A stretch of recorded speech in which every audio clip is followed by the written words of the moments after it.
Iya, jadi sebenarnya CPNS ini tidak ada kaitannya dengan pemilu karena memang sudah menjadi perencanaan yang panjang. Nah, ketika kami menjadi Menpan RB, kami melakukan konsolidasi perbaikan data karena ada anomali data yang sangat besar terkait dengan ASN kita di seluruh lini. Alhamdulillah, anomali data yang besar tadi bisa kita selesaikan sudah 98% data kita sudah terkonsolidasi dengan baik. Sehingga kita bisa membuat perencanaan dalam 5-10 tahun ke depan mana yang negatif growth, zero growth, dan mana yang masih tumbuh. Nah ini sudah kita rencanakan terkait dengan rencana rekrutmen ASN ini. Nah, tapi yang paling penting dalam proses perencanaan ini ada dua prioritas yang ingin disegerakan, yaitu terkait dengan tenaga di pelayanan kesehatan dan yang kedua adalah tenaga di sektor pendidikan. Karena dua ini menjadi penting yang bersentuhan langsung dengan masyarakat. Nah, di tahun 2023 ini lebih dari 1.030.000 orang yang sudah kita usulkan ke Kementerian Keuangan. Tetapi masih ada beberapa kementerian lembaga dan pemerintah daerah yang kemarin belum mengusulkan. Nah, sedang kita minta lagi, kita beri afirmasi lagi untuk mereka segera mengusulkan. Nah, harapan kami formasi ini nanti bisa dioptimalkan oleh daerah. Komposisinya seperti apa? Karena di satu sisi ada non-ASN atau honorer yang mesti diberesin ini. Ya, karena ada undang-undang yang mendeadline sebenarnya untuk beresin ini. Nah, di satu sisi non-ASN ini mereka udah mengabdi lama. Ada yang 15, 20 tahun, dia belum diangkat jadi P3K. Padahal mereka telah berkontribusi. Nah, inilah yang jadi prioritas kami. Tapi kan jumlahnya mesti kita seleksi. Nah, di satu sisi ada fresh graduate. Nah, mereka ngeritik kami di medsos. Ini negara ini kalau tidak kan jadi negara honorer. Masa kami yang baru lulus, yang siap secara digital, nggak diberikan formasi, nggak direkrut. Nah inilah pilihan-pilihan yang mesti kami putuskan. Maka kami putuskan atas arahan Bapak Presiden dan banyaknya masukan kepada kami, di 2023 ini 80% adalah P3K. 80%. Salah satunya adalah memberikan afirmasi kewajiban yang sebelumnya belum ditunaikan oleh pemerintah, THK 1, THK 2, ada yang sudah lulus belum dapat formasi dan lain-lain. Ini ada PR sejak 2016. Jadi kami ini sebenarnya menyelesaikan beberapa PR yang sebelumnya belum sempat terselesaikan. Tapi insya Allah ini akan kita selesaikan ya di 2023. Terakhir nanti di 2024. Nah, tahun berikutnya terus nanti akan berkurang. Mungkin nanti yang P3K 70%, fresh graduate-nya 30%. Tentu yang fresh graduate nanti dengan kualifikasi yang sangat tinggi. Karena memang kita ingin merekrut ASN terpilih hari ini dan ke depan. Arahan Bapak Presiden, SDM ASN ini harus SDM pilihan. Di banyak negara seperti di Singapura, yang terpilih menjadi ASN adalah memang mereka yang handal.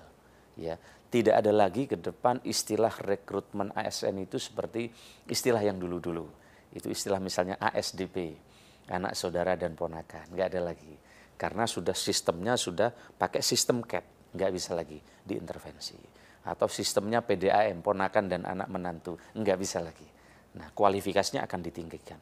Sehingga kita akan afirmasi yang P3K, tapi yang fresh graduate memang kita perlukan. Tentu ini membutuhkan akselerasi di sektor insentif berupa TPP dan juga gaji yang cukup. Nah, salah satu prioritasnya adalah yang ASN ini, yang fresh graduate adalah talenta digital. Karena banyak daerah sekarang membutuhkan talenta digital yang baik di tenaga ASN. Baik, dengan kualifikasi yang ditingkatkan ini, lalu apakah ada target sebesar apa nantinya CPNS ini bisa menyerap tenaga kerja terutama fresh graduate? Iya, jadi memang paradigma kita ini selama ini agak terbalik. Jadi rekrutmen ASN ini dianggap menjadi penyelesai dari lapangan pekerjaan. Padahal mestinya kan tidak. Mestinya rekrutmen siklus negatif yang selama ini muncul mestinya kita pangkas. Apa itu siklus negatif? Rekrutmen ASN tidak profesional, maka memunculkan masalah birokrasi kita lambat. Karena birokrasi lambat, maka investasi terhambat. Kan begitu. Karena investasi terhambat, layanan tidak bagus, maka menyebabkan lapangan pekerjaan juga menjadi tertutup. Akhirnya mendesak Pemda atau daerah untuk merekrut mereka. Nah, paradigmanya harus segera rubah ke siklus positif. Rekrutmen ASN kita mesti bagus, profesional, ya.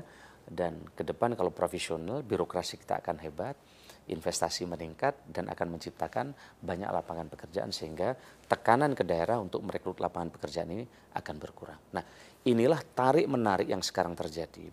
Di satu sisi kita ini didorong oleh undang-undang dan dimandatkan juga arahan Bapak Presiden bagaimana birokrasi ini berkelas dunia. Nah, tarik menarik kayak tarik tambang. Di sebelah kiri ini ada zona nyaman ASN ini, padahal di sebelah kanan berubah.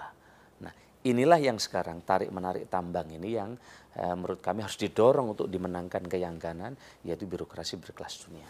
Oleh karena itu kita sedang mencari jalan terbaik, yaitu komposisi menyelesaikan non ASN dan fresh graduate yang akan kita rekrut. Baik, tadi Bapak sempat sampaikan juga terkait dengan sektor kesehatan dan juga pendidikan. Apakah ini artinya CPNS tahun ini akan fokus ke sana? Salah satunya. Karena kemarin kita misalnya siapkan formasi P3K itu 700.000. Tetapi yang mendaftar dari daerah yang memasukkan hanya 319.000. Yang lolos kurang lebih 250.000. Jadi masih banyak daerah belum memanfaatkan formasi ini. Begitu juga di sektor kesehatan. Pak Menkes sebagai instansi pembina beberapa kali menyampaikan keluhan kepada kami. Kan kami menyiapkan formasinya, teknisnya itu di instansi pembina. Kalau pendidikan di Dikbud, ya di pendidikan, kalau kesehatan di Kemenkes. Nah, Kemenkes sudah menyiapkan formasi bidan yang banyak dan tenaga kesehatan nakes. Tetapi daerah bukan ngisi formasi bidan dan nakes, tapi masukkan tenaga administrasi. Padahal yang dibutuhkan rakyat adalah pelayanan kesehatan, bukan administrasi. Inilah harapan saya ke depan teman-teman di daerah, para teman-teman kepala daerah, untuk memasukkan formasi seperti yang disiapkan oleh instansi pembina, sehingga kebutuhan rakyat tadi bisa segera teratasi. Nah, terkait dengan ini kan sebenarnya masalahnya bukan hanya soal kekurangan SDM. Teman-teman di luar Jawa, terutama di daerah NTT, Papua, Maluku, kami banyak sekali dengar bagaimana mereka kekurangan dokter, bagaimana mereka kekurangan nakes dan guru. Nah, setelah kita lihat, kami laporkan ke Bapak Presiden, problemnya ini bukan hanya kekurangan orang. Formasi penempatan orang udah kita siapin, merata ini. Bapak Presiden telah menyiapkan di Papua, NTT, Maluku. Nah, sayangnya setelah mereka diterima di situ dengan berbagai alasan, lewat ABCD, mereka minta pindah ke kota. Lebih krusial lagi, mereka pada minta pindah ke Jawa. Ada dokter spesialis, ada dokter ABCD. Nah, kalau ini yang terjadi, berapapun formasi yang disiapkan, di titik-titik terluar ini pasti tidak akan pernah cukup. Oleh karena itu, kita dengan BKN telah membuat ketentuan. Minimal 10 tahun mereka harus berada di situ baru bisa pindah. Tapi ini kan terus mendesak dengan atas nama ABCD, orang tua, anak, sehingga menyebabkan dosen, guru ini kurang di luar. Nah, kita sedang membuat rumusan ini, terutama dengan Undang-Undang Kesehatan baru yang sangat futuristik. Arahan Presiden tertampung di situ dan Pak Menkes juga punya idealisme yang sama. Maka sedang disiapkan misalnya dokter atau bidan atau mereka yang tugas di pulau terluar ke depan, kepangkatannya naiknya akan lebih cepat dibanding di Jawa. Nah, ini tentu akan menjadi insentif baru dan ini sedang kita tata. Dan Undang-Undang Kesehatan sudah selesai, baru saja disahkan, dan itu luar biasa ke depan akan mendorong pemerataan dokter spesialis yang ada di Indonesia, karena tidak hanya berbasis kampus lahirnya dokter spesialis, tapi juga akan berbasis rumah sakit. Dan kalau ini paradigma dan program ini jalan, tentu akan ada pemerataan, termasuk memberikan insentif kenaikan pangkat lebih cepat, baik dari guru maupun dari tenaga kesehatan. Jadi ini beberapa skenario untuk mendorong pemerataan ini, Bapak Presiden menyiapkan skenario yang luar biasa, bukan hanya di PP, tetapi juga ini menjadi komitmen yang ada juga di undang-undang. Baik, Pak Suaranas, kita beralih ke hal lain yang juga menarik ini terkait dengan perpindahan